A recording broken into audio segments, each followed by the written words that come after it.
But today we're here to celebrate the Foley artist that with Gaudy Boy, woohoo! Ricco Villanueva Siasoco and friends. And what friends he has. Sarah Gambito, Joseph Legaspi, Jessica Hagedorn, so wanting to be here, but we have acting as Jessica, Christine Valance. And she so wishes she could be here, but we hope she's watching, and we're sending her lots of love through the airwaves. But without further ado, did I cover everything? Yes, I hope so. All right, we can begin. We're going to start with the poets. Joseph Legaspi, yes? Oh, Sandra. Oh, no. Sarah Gambito. We were actually joking about this, that like Sarah called shotgun in the beginning, and you were like, I'm going first, so I can enjoy. Here you go, Sarah. Thank you, and I still messed it up. No, you're perfect. Hi.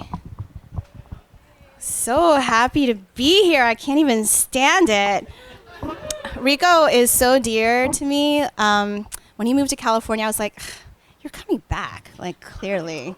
Then he was post pictures of sunsets and, like, walking on the beach. And I was like, ugh. Anyway, I'm still in denial. So excited to celebrate his first book. So I'll read a few poems, but I called shotgun because I want to sit down and listen. Full body listen, so I'm dedicating these poems to Ricco. So this is called Love Song.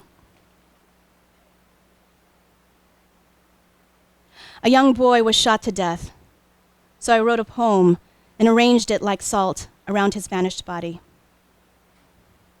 I said, you can't go past here. Wind was flying in our faces. I brought my friends with their leathery hands, their hands like pylons and bread baskets and struggling rappers who sing baby, baby, baby. How does it balance on crazy bird of paradise legs? The left hands of the clock aligning around a number cut to burgundy serifs. How do we bear our own skin against ours? How we cooked for each other, told each other we were sick. We went to beaches and we were in pink bathing suits. Salty and fatty things were in the cooler, and the belly of the sky was managed with stars. This is called Holiday. Crashing around cousin stars with deep listening holes because we're related. And every wren that is nested abroad would like to become my mother. I'd like to lie flayed open upon her 12 breaking torsos. This blood would weld us to the chair, and I'd let a crowd in. I'd always thought that crowds were created in a panic, a great anti-system of people fleeing fire. Rather, crowd dynamic is cultivated because you run towards. You want concert tickets or something to do the day after Thanksgiving. They're almost giving it away. This is what she says as the gold medal hits the outline of her. She says, I want you to find me. I want that you never give up and you find me. Okay, I don't really read this one, but it felt right to read this. Maybe around 1986, around then, I went to a mostly white school, and anytime like an Asian person or a brown person was like on the film or what, they were like, there's Sarah! Like, you know, it didn't matter the gender or whatever. Like, they were like, look, there's Sarah! And I just like hated it so much. 1986,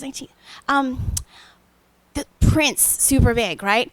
Prince made me very uncomfortable, right? Because I thought that I looked like him. Like, I kind of had like the hair that couldn't, you know, so every time I saw him, I felt this shock of recognition, and I was like, people are gonna say, look, there's Sarah.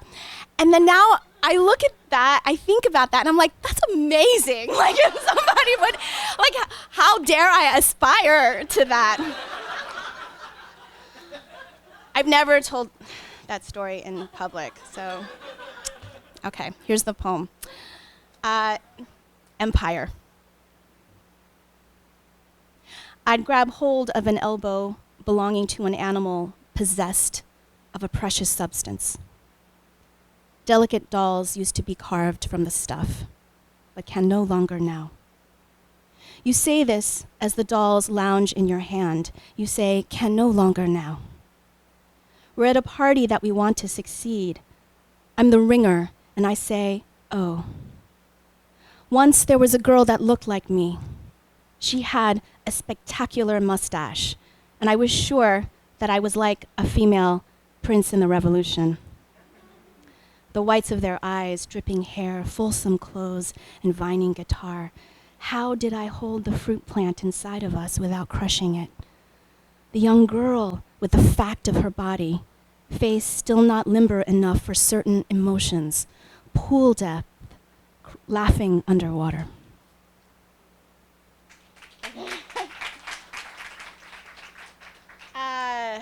Okay, so this is called The New Child.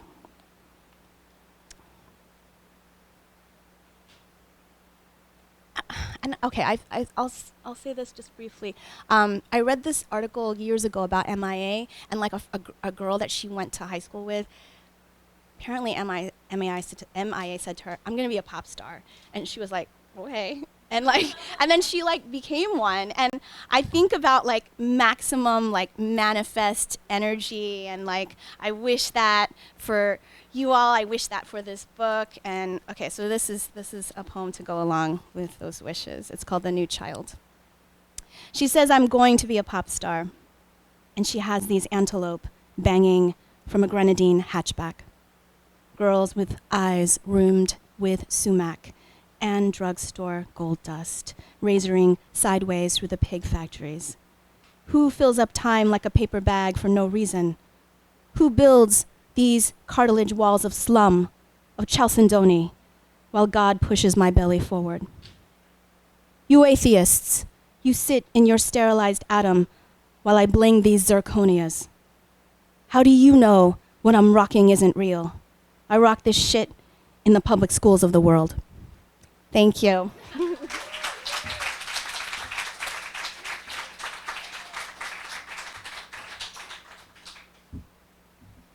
She did rock that shit, didn't she? Sarah Gambito, shit rocker. It's a Filipino party when there's the taste of pork rib adobo, just still very much being savored in your mouth, which is like my friendship with Ricco, actually. like pork adobo in your mouth. So I'm reading. Yeah, interpret that. Yeah. So I'm reading 3 poems that for me makes me think of Ricco, my floral brother. We do miss Ricco because she's part of our Filipino barkada here. Barkada in Tagalog means your close group of friends, or you're totally simpatico with, you share aspirations with, and you just cook and you dance and you eat and you savor life with. So when Ricco moved to the West Coast, there's definitely that. That part that, not lost, but it's missed. So I'm reading 3 poems, one from each of my book, and which I think deals with what our shared commonality, brotherhood, boyhood, and queerness. And these are not tender poems, by the way. Bloodthirst. And it's in 5 sections. 1, my brother and I like to see each other bleed. Even with towels around our fist, it took only one solid jab on the nose to knock my brother to the floor, blood splattered. My sister and I crouched around him, my teary-eyed brother whimpering, ready to explode. Upstairs, our parents were watching the 1980 US presidential election on television. Frantic, my sisters and I stuffed a towel in his mouth, shushing him, whispering, good boy, reminding him of our mother's new bamboo stick, smooth and slender. When our parents came downstairs, we were quiet in bed, reading. My brother clean and sober, and the towel soaking in detergent by the spigot behind banana shrubs. 2. Throughout the years, my brother and I participated in the bloodletting. We stepped on broken glass, sharp stones, fish bones, scraped our knees on asphalt, our wounds infected, cut ourselves with tin cans, fishing hooks, knives.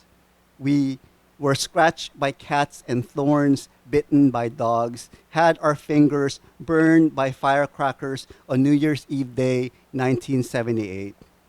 Fought other boys, cheating us at cards, fell down roofs and flights of stairs, hurling our bodies to their toughening.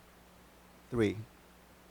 When he was 6, a car ran over my brother, his mangled body scraped under the heavy machinery. Bruised and with stitches, his right arm and legs in cast, he had to pee painfully in a soda bottle, which I sometimes held for him, smirking.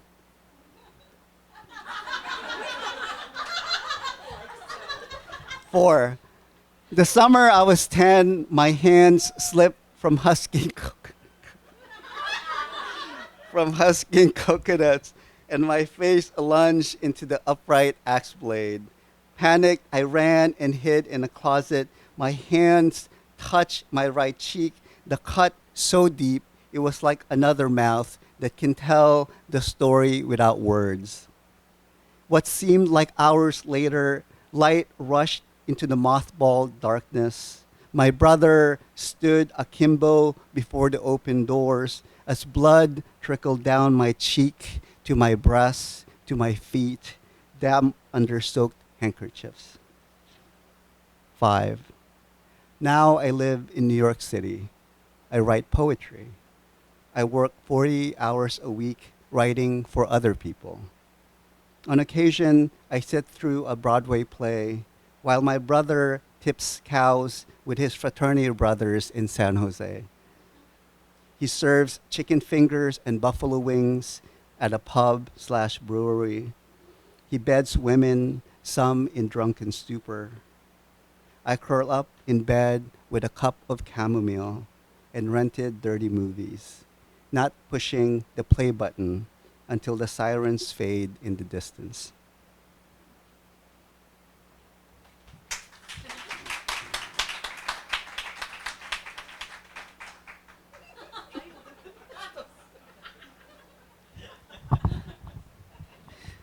Boys.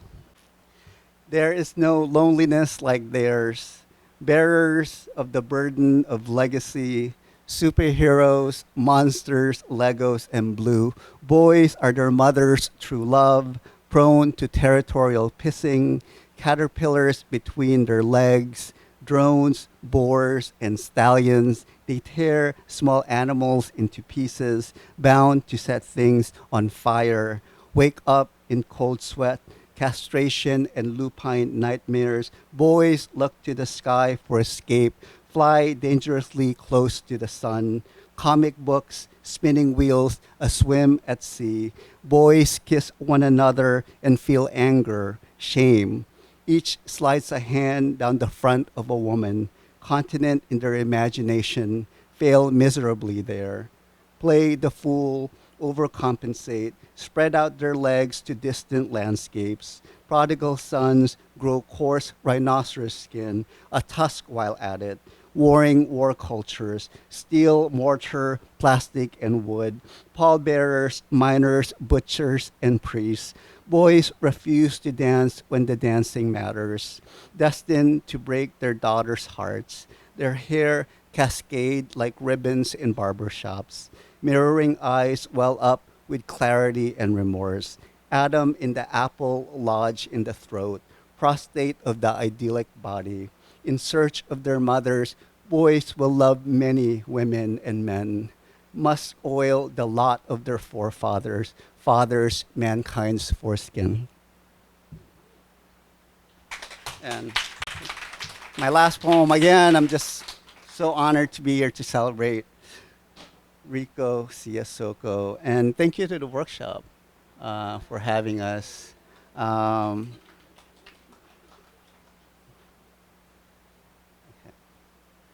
Last poem, Untitled.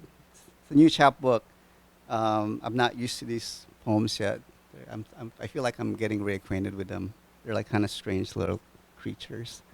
From the height of his beauty, he could not see the future.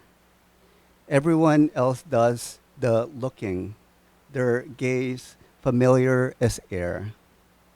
How could they want someone invisible to himself? Beyond the glass is mirror. Underneath water is water.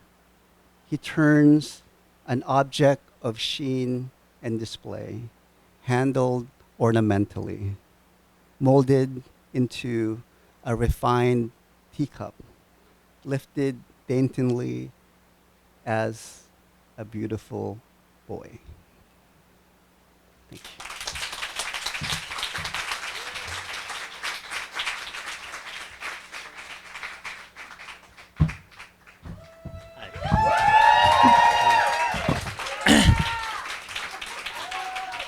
Hi. When Bush and I were doing our planning beforehand, we were saying, and Bush, she does it.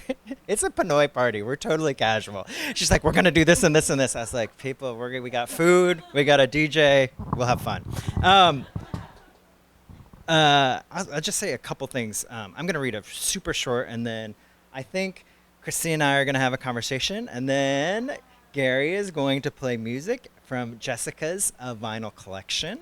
So I'm super excited that you're all here. I was talking to my husband, and we were flying here last night, very late.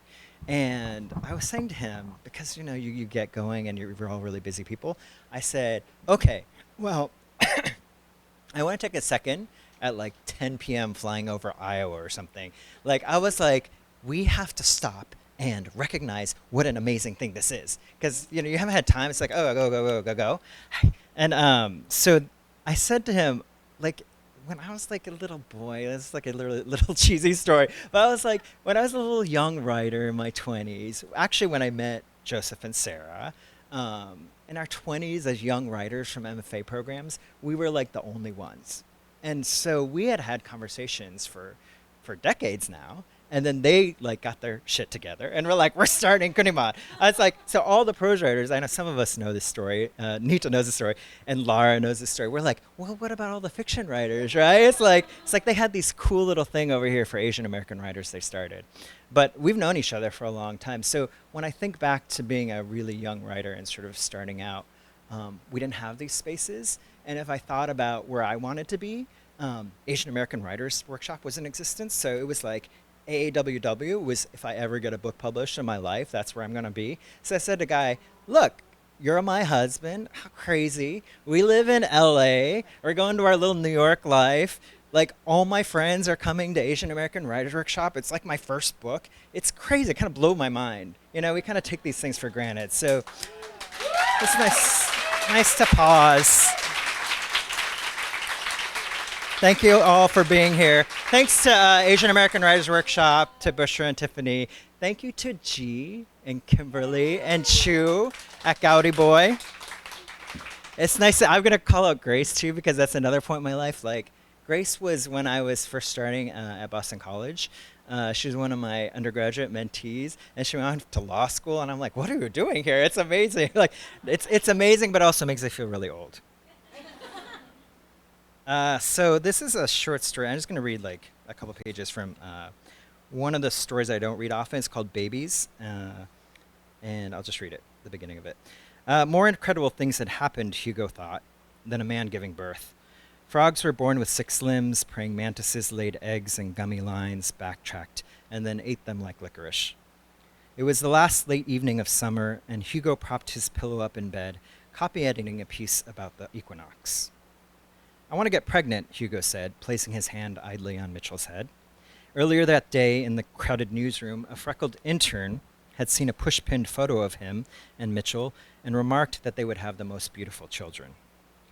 Mitch pushed Hugo's hand away. You're kidding, right?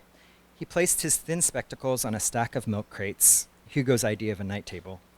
Reality to Planet Hugo, we can barely pay our mortgage and now you want a child? Did the serious ever laugh? Mitch slid off the bed and removed his sweatpants. His boyfriend liked to worry about the quotidian things in life, repointing the bricks of their crumbling brownstone or toning his svelte 34-year-old body. In the world of respectable people, Mitch was a freelance nutritionist. Health, he liked to repeat to new Hugo, is more noble than science. Your body is a temple. Hugo outwardly agreed, keeping to himself the knowledge that biology was fundamental to Mitch's vain world of nutrition. Science, on the other hand, was Hugo's hummus and pita bread.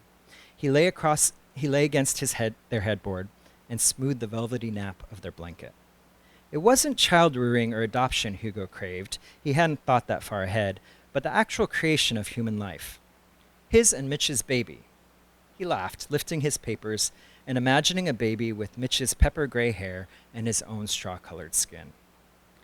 Mitch locked in his plastic mouthguard and closed his eyes. In a minute, he was snoring. Hugo set his papers aside and watched his boyfriend sleep and then turned off his lamp. He lay motionless on his back, feeling the leafy shadows from outside shimmer and on the painted walls. The room was like a giant aquarium. Slowly, the blanket floated off him, billowing in the room of blue-black water. He, too, floated up from the bed, reaching his hands to his neck and touching the flaky gills beneath his chin. Light waves splashed the stucco ceiling, and a few fathoms below, Hugo could see the black silt collecting on his computer monitor and along the crevices of the wide hardwood planks. Hugo spread out his arms and kicked lightly, looking down at Mitchell in their neat bed. He exhaled an upward arching stream of bubbles.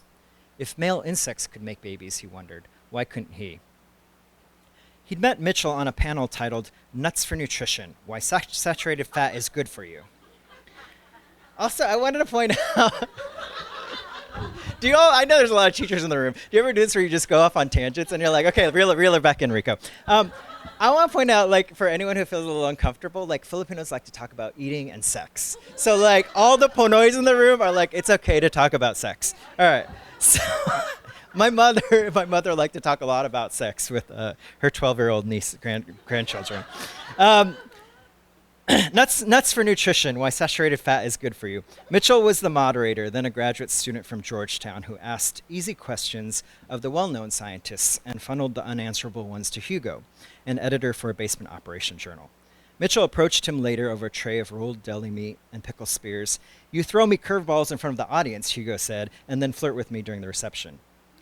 Mitchell fumbled with his paper plate, a black olive rolling off the edge. I hope you don't think I was sabotaging you, he stammered. It doesn't matter who you are, it's what you bring to the table. Hugo listened patiently, watching Mitch's biceps tighten in his short-sleeved dress shirt. Mitchell lived in D.C. and was in town to volunteer for the conference. When the reception dwindled, he invited Hugo for a drink at the hotel bar. 3 vodka martinis led to a nightcap in Mitchell's hotel room, sloppy kisses on the cold balcony overlooking Boston Harbor, and sex with the television tuned to scrolling hotel announcements. For half a year, he and Mitchell emailed every day, and once a month, one picked the other up at the Delta shuttle gate. On a whim, Hugo sent Mitchell a script he'd written for phone sex. They gave up after the first ridiculous attempt, Hugo losing it at Mitchell's dry intonation of the words, love meat. Hugo's 9-year-old niece, Evelina, had visited for Christmas, coinciding with one of Mitchell's stays. When Mitch suggested they bring her to the Museum of Science, Hugo said, well, why not the orthodontist? She could drop in for a quick root canal. They brought her instead to a touring production of Hairspray, explaining as they waited in line before the performance that the show, was their Christmas gift to her. You're kidding, right? She replied gravely. It had been a running joke ever since. During the first year Mitchell moved into Hugo's floor-through apartment, their domestic laugh was like a Van Gogh painting, the madness barely hidden beneath the bright slathered-on colors. The intensity of the relationship was apparent not only in Mitchell's omelet dinners or their Sunday afternoons at the Museum of Fine Arts, but in their arguments, in the beginning over small things, unpaid bills, messy closets, sleeping routines. Before long, their fights crept into the tenuous territory where insecurity and other men waited. At work, Hugo began tracking the project of a famous archaeologist in Cairo who was studying the movements of the sun. Each day he measured the length of a ray as it crept across a long cathedral floor, posting his observations on the web. Hugo bookmarked the site, checking its daily progress. It was just like love. Some days the sun blazed with an uncategorical brightness, and other times it crept predictably along its parallax on the marble floor. When Mitchell began an affair with one of his clients, an Indian architect who ate too much carbs and not enough protein, Hugo felt his anger was half-assed, as if he was upset only because that was how a wronged spouse was supposed to act. But he wasn't a spouse, was he? Mitchell had argued, more like a spousal equivalent. Though they had been dating then for more than 3 years, Hugo was neither his husband nor his wife. He was, for lack of a better word, his lover. Hugo didn't want to listen to logic. He wanted Mitchell to either end the affair or move out.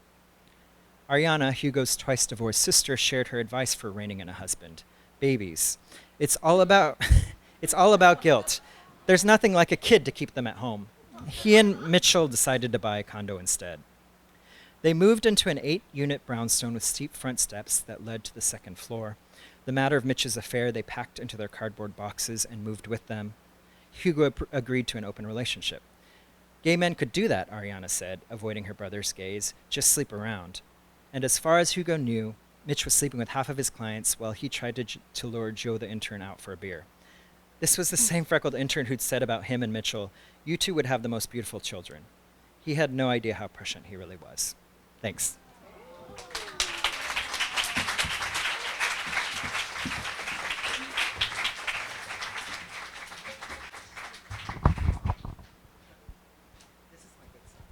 That's your good side? Okay. It's your event. It's your good side.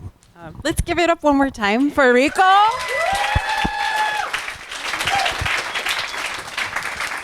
Okay, another thing Filipinos like is karaoke. So for this first question, no, I'm not going to start singing.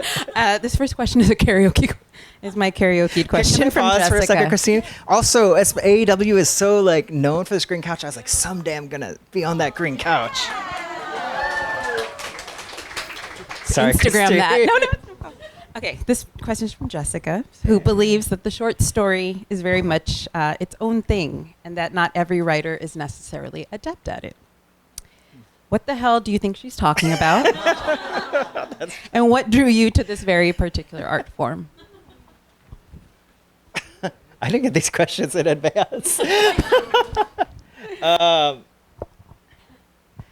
Well, I think there's a lot of FFA people in the room. You have to learn to write a short story before you can write a novel. So it's like if you can do it all in the span of 10 to 20 pages, I'm like, Leslie, it's like we know how to write a novel if you can write a good short story. So I don't know. I think it's just managing the short story, making it come alive.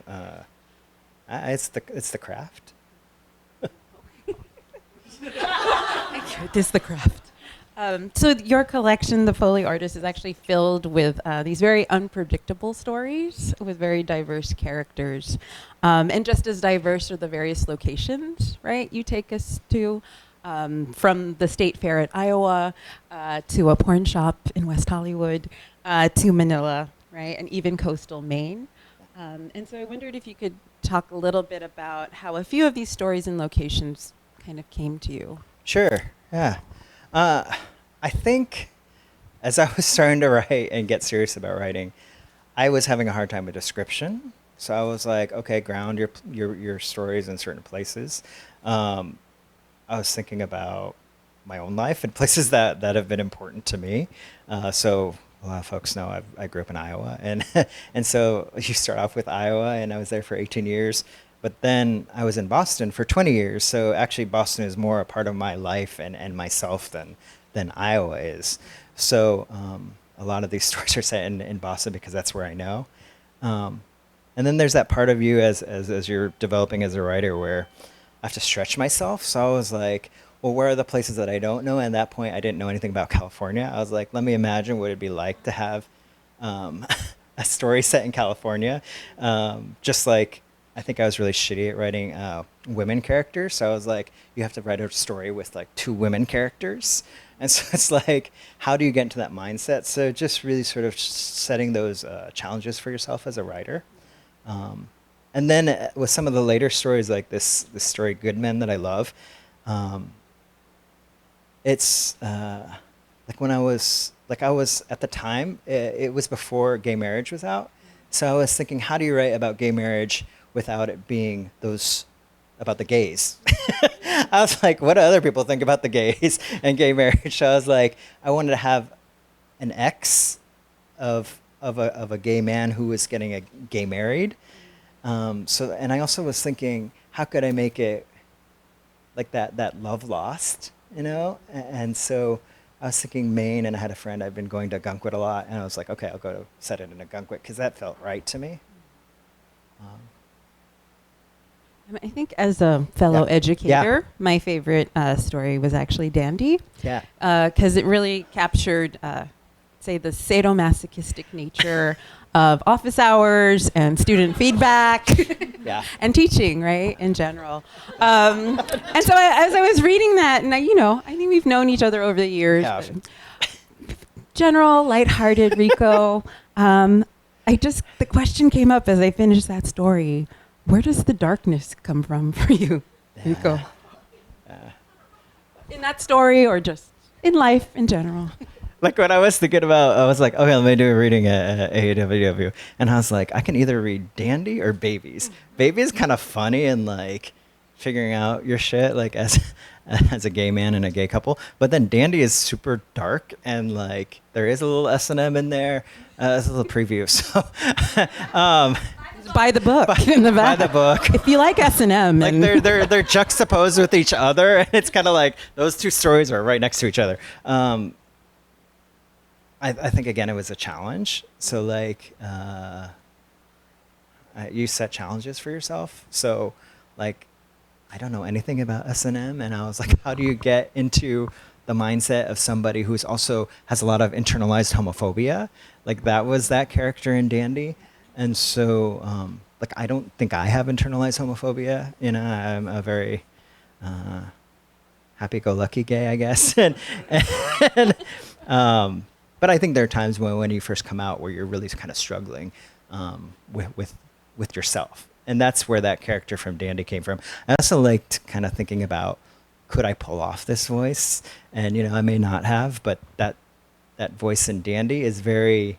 It's the teacher in all of us. It's the professor, but it's also like, let me throw in a couple more things. Let me throw in S&M. Let me throw in internalized homophobia. Let me throw in a daughter who thinks he's totally closeted. Like, I just like, let me throw all these things and see what sticks. So I think it elevates the story if you have a lot of layers. I mean, Juno talks about that a lot. Like, you know, Oscar Wilde has so many layers to it. So, yeah, just piling different ways of reading it. Well, I think, yeah, as you were talking, I'm realizing it's the role playing of being in a position of power, right? Yeah. That's really drawn out in this story. And also, like the really difficult thing with fiction is you set up the conceit and then you have to wrap it up, and I have a hard time with that because I was like, it feels false. Like all the fiction writers in the room, like it's like, okay, you just have to have, you don't tie it up with a bow, or else you don't tie it up with a bow and you have the little ambiguous ending. But it's like, I set up these things, and then the daughter character comes in, and then you just have to end it, and you have to have the beginning, middle, and end. It's so bizarre, but that's a short story. And it worked. Unless you're doing Bartholomew. Where's Gina Apostol is not here. She sends regrets, but you know, only some of us can do those postmodern kind of things, like geniuses like Gina Apostol. Yeah. Speaking of other writers, I wondered if there are 2 to 3 short story writers you have been inspired by or influenced by, right? Or folks whose work you're really liking right now. I love that. Yeah, I knew this question was going to come, so I thought through. I did my homework. That's a Jessica question. That's a Jessica question. I was like, there are certain stories here that are like challenges too. So Lori Moore is like some of the humorous voice. Harold Broadkey I really love, and First Love and Other Sorrows is like the most tender, beautiful story collection. I mean, Harold Broadkey's one of his stories is called First Love, and then he titles his collection and Other Sorrows. And I was trying to be like really fancy with that. I was like, gee, and can we like do something fancy? But it didn't really work. So Harold Broadkey is pretty amazing. I'm trying to think of more recent stuff. Leslie's book I really like. Monstrous is a beautiful book. Mia Alvarez in the country. I mean, should we just go through all the Filipino writers? Props to all the Filipino writers. Laura Stapleton, who could not be here, is an amazing short story writer. So, yeah. So how long did it take, this collection? You mentioned poets who kept moving on. And yeah, I'd say this is about 10 years in the making. Yeah. So I had somebody where my day job is in a school, and she knows the craziness of my day job. It was our nurse at Chadwick School, and she goes, Ricco, when did you have time in the last year to write a book? And I was like, this book is like 10 years in the making. Like, I wasn't writing last year. I was like doing the editing and things like that. So we all know it takes a long time. Yeah, I think other people write faster than me. Like Hannah writes a lot faster than me. Her book is coming next. So knowing how long it took, Ricco, I wondered if you had any advice for any aspiring writers out there, maybe on those days they just want to give up. Don't give up. What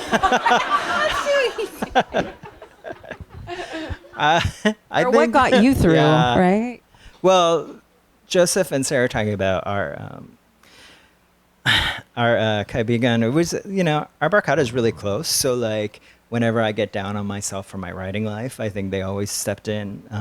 One of the things that's pretty unique about New York is when I moved here 8 years ago. I've only been gone a year, but like this is the first place I ever had a writing community that was all Filipino, and it was crazy. Like, we would just go out and party at like Maharlika, and I was like, everybody's Filipino in our writing group. It's so bizarre. And sometimes, it'd be about fiction or poetry or the writing community.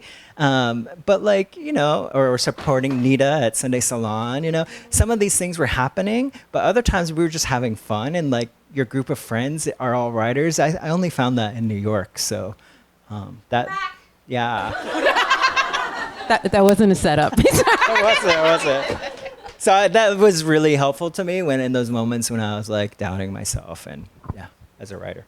So I think realizing too, the writing life should not be a solitary life, right? In order to sustain. Sure. Well, I got good advice in grad school from Tree Swenson, and Tree was saying to me, she was married to Liam, who unfortunately passed away. And I was talking to them at one point in grad school, and they said, well, what we're doing now as professional writers, it mirrors like the isolation and alienation and the writing you have to do in solitude, and then you go to AWP and it's crazy and you party for like 3 days, and all the writers in the country are like, we gotta talk to other people, right? So like, what AWP is, and then you come to this and it's like, I don't want to have a boring reading. I don't want to like listen to myself read for like 30 minutes. Like, let's do a 10-minute reading, and then we're going to like dance and have some Filipino food, right? Like, so it's like being very social is both Filipino and also, I think, uniquely, it's not uniquely, but it's very important to Filipino writers. We'll get to the dancing and eating. Last question. So, and the DJ, Gary is Christine's husband, so it's like we're like ready. This really is a Filipino party.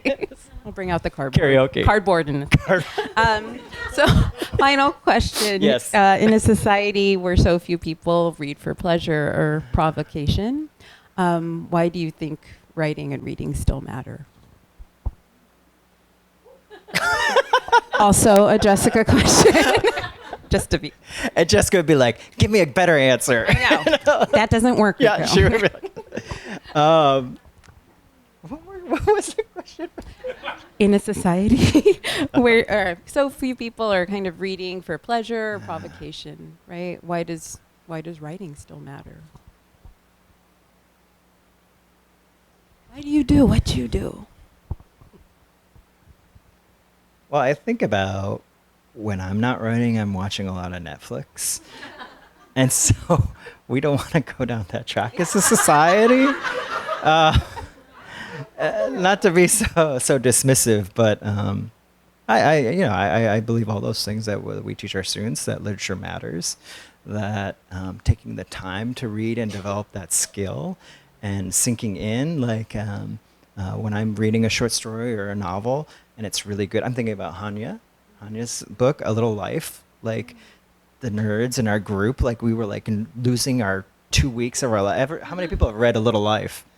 God, that book, it's just devastating. It's like, that's why we want to be writers and we want to push literature forward. Like that book is like this big. And I was like, oh my God, who's gonna read that book? And then you start reading it and it's such a beautiful book, and she has such tenderness for her characters in A Little Life, but also like cruelty and not judging them. Like, I think about the story Dandy, where it's like, that character's going to go where he wants to go, and it's not me. It's like just listening to the characters' internal motivations and letting them move in their own space. And it's really stupid and weird how we as writers can actually talk about these imaginary things, and they're real to us. If we're doing good work, we just make them come alive and listen to them. Thank you for listening and making them come alive here. And thank you all for coming. There's music and food to be had. But once again, congratulations, Ricco, on this amazing book.